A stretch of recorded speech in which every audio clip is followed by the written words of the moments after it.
In Big, 13-year-old Josh wishes his way into a 30-something-year-old grown-up version of himself.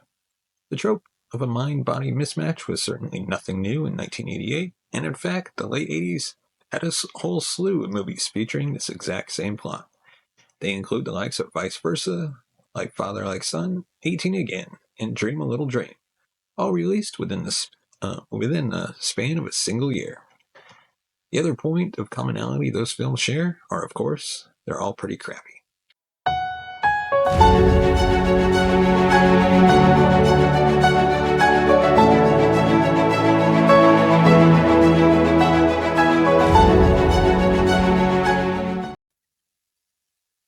In Big, 13-year-old Josh wishes his way into a 30-something-year-old grown-up version of himself. The trope of a mind-body mismatch was certainly nothing new in 1988, and in fact, the late 80s had a whole slew of movies featuring this exact same plot.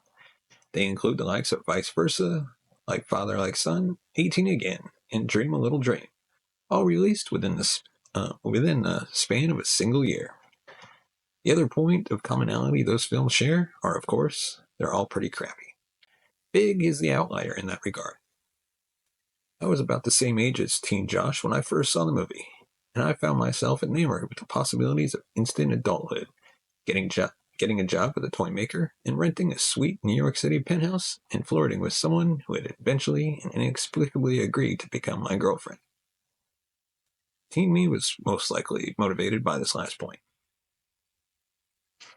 Today, I'm closer in age to adult Josh, and now Big almost seems like an entirely different movie. From a kid's point of view, looking forward to finally attaining that brand of independence reserved for grown-ups, Penny Marshall's sophomore directorial effort rings true in almost every frame. It has the wide-eyed wonder and the sentimental delusionment that all kids experience to some degree. In a sense, all movies are accelerated versions of life experiences, condensed down to 2 hours and designed in an arc so as to bring the viewer along for the ride with the characters on the screen. From a kid's point of view, Big works because that acceleration is literally a part of Josh's experience. He goes from kid to grown-up and back again in a short amount of time, and so do we. From an adult's point of view, being a grown-up seems far too easy for Josh. There's an initial adjustment period, sure, wherein Josh is too frightened by the daunting prospect of sudden adulthood to do much of anything besides cry. Soon thereafter, he gets a job doing computer stuff for a big toy manufacturer, and he's promoted to vice president position more or less instantaneously. The apartment he gets in the heart of the Big Apple seems outsized, even for a doctor or lawyer, and the idea that it's even available is somewhat laughable for an adult who's tried to get a city apartment before. Wouldn't the landlord need to run a credit check or ask for references? Yeah. These realistic aspects of adulthood aren't things that a kid would even think to consider, nor would they serve any purpose in Big except to make it more boring. If Josh magically leaps forward into adulthood and then lives it out as an unemployed homeless person, then there's not much magic to begin with. So when coworker Susan falls for adult Josh, dumps her boyfriend in favor of this man-child she just met, sleeps over one night on the bottom bunk, and eventually hints at a long-term commitment, all in the span of a few months, well, again, Big would be a different movie if Josh instead discovers love to be less than lovely. Who's working HR at this toy company? Shouldn't there be some exciting scenes where Josh and Susan get some company policy talk about the perils of a workplace relationship?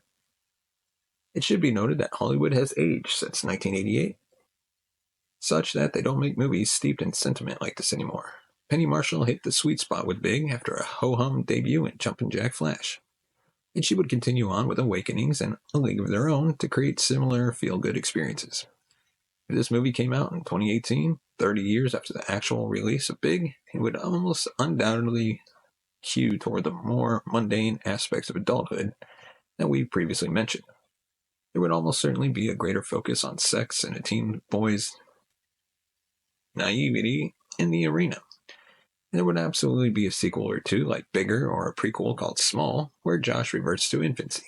Maybe even an interconnected cinematic universe that needlessly explores the origins of the magical wish-granting Zoltar machine, which would ironically rob Big of whatever magic it does have. If they made Big today, the target audience would be adults and young adults. 30-somethings struggling to get a job or an apartment or a girlfriend. They don't really make live-action comedy films for kids anymore. Certainly not ones that can simultaneously claim to be dramas. Hollywood has aged this way, though I'm not sure I'd exactly call this growing up. It shares an aspect of newly minted adulthood insofar as financial responsibility is concerned, creating movies that play to four quadrants and make back their budget, and leave room for a franchise with the things that hit at the box office. In 1988, the five top-grossing films stateside were Rain Man, Who Framed Roger Rabbit, Coming to America, Big, and Twins. In 2017, the top 10 grossing films were all franchise installments, and 5 of them were superhero flicks. The industry has grown for sure, but the jury's out on whether it's matured.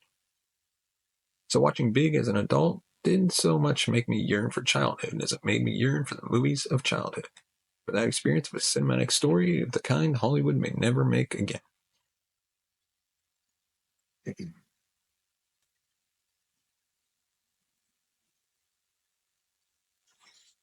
Just a few years ago, we had Shazam, a superhero flick about a young teen kid who magically becomes an adult. It's big again. Only now the adult version is hunting supervillains instead of steady employment, and the movie itself exists as an installment in DC's Extended Universe film franchise. Admittedly, this comparison is a cynical one, a weary one born of time and experience. Kid might see it differently. So let us know your thoughts in the comment section below. What did you think of Big? Have you watched it? Give us your take on the movie. And before we go, we'd like to thank our sponsor, ExpressVPN. I'm just like you, a lover of freedom and privacy on the internet. That's why I use ExpressVPN. Every time I go online, I know my data is safe and encrypted.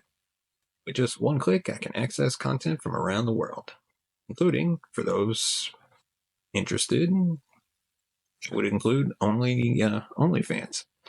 No matter where you are, whether it's streaming your favorite shows or protecting your personal information when you access OnlyFans, ExpressVPN is my go-to solution. It's fast, secure, and incredibly easy to use. Join me and take back your internet freedom with ExpressVPN today. Try it out and experience the web without borders. Use the link in the description, and you can help support the channel when you sign up for ExpressVPN. And of course, if you want to support the channel, you can buy us a coffee at buymeacoffee.com/cinema. The thumbs up if you like our video, hit that subscribe button, and leave a comment in the comment section below. As always, thank you so much for watching and listening. We'll